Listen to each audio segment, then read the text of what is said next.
Hello everyone, we are Team Stimulead. I'm Jack Mize. I'm Virchna Jakumar. I'm Emily Brayman. I'm Shannon Hayes. I'm Stephen Hull. So, who here today has ever experienced or knows someone who has ever experienced chronic pain? Migraines, back pain? A couple of nods in the audience? Okay. Well, you're not alone. The National Institute of Health estimates that 116 million people just in the United States alone are currently suffering from chronic pain. So we decided to investigate what are some treatments for chronic pain. We discovered therapy, corrective surgery, and drugs. But imagine if you, no matter the amount of drugs, the time you spent in therapy, you still could not be relieved of chronic pain. Therefore, we looked into neurostimulation.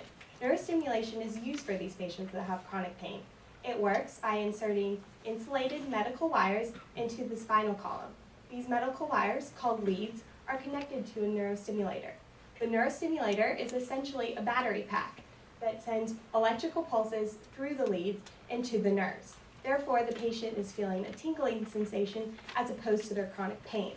It's used typically for lower back pain, any type of pain that lasts over 6 months, as well as migraines. So, of the patients who have to go in for this neurostimulation procedure, approximately 22.6% of them have to undergo a second revision surgery due to the problem of lead migration. Now, there are several consequences of lead migration. Melissa is a patient who had spinal cord stimulation surgery for chronic pain, and she had to take off an additional 8 weeks off of work because she needed a lead revision surgery. Additionally, when the lead migrates, the patient starts to feel stimulations in regions where you don't have any pain. And as you can see here, Daniel had very uncomfortable sensations in her stomach. So currently there are 2 solutions on the market that address lead migration. The first is sutures. Sutures are placed at a location further away from the tip of the electrode, and this results in lead migration. The second solution is anchors. Anchors remove the use of sutures, however they are very expensive. They are also placed at a location further away from the tip, and this results in lead migration. We address lead migration by securing the lead at a position close to the electrodes using adhesive.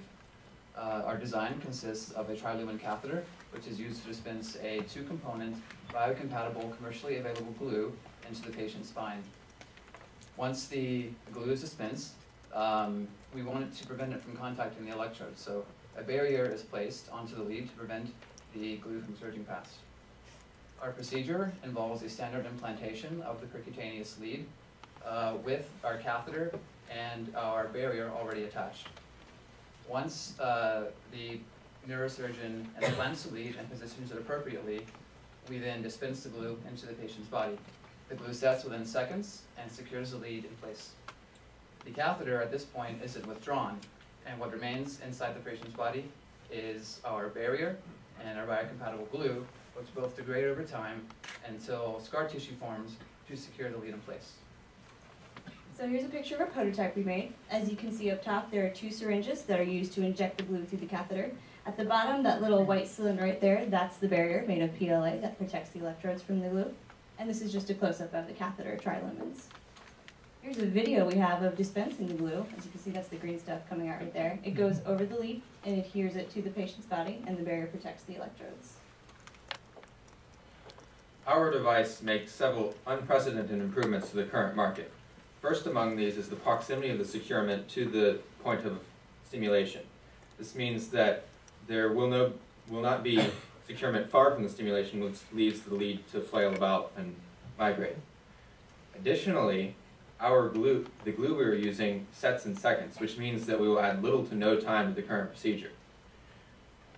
Whenever a patient has to have reversion surgery, that can cost over $6,000. With our device, that's $6,000 the patient doesn't have to worry about paying. Since our device cost is currently estimated at under $70, the vast majority of those savings will go directly to the patient. Because our device design is so promising, we've already received support to go forward with a provisional patent. That means that right now there is a patent pending on our device. Here's some references we used. Here's some people we'd like to thank, including our instructor, Andrew, our TA, Jimmy, and our mentor, Dr. Nandan Ladd. We would also like to thank all of you guys for coming. Make sure to check out our poster session to see a prototype close up, as well as some porcine testing that we did. Thank you.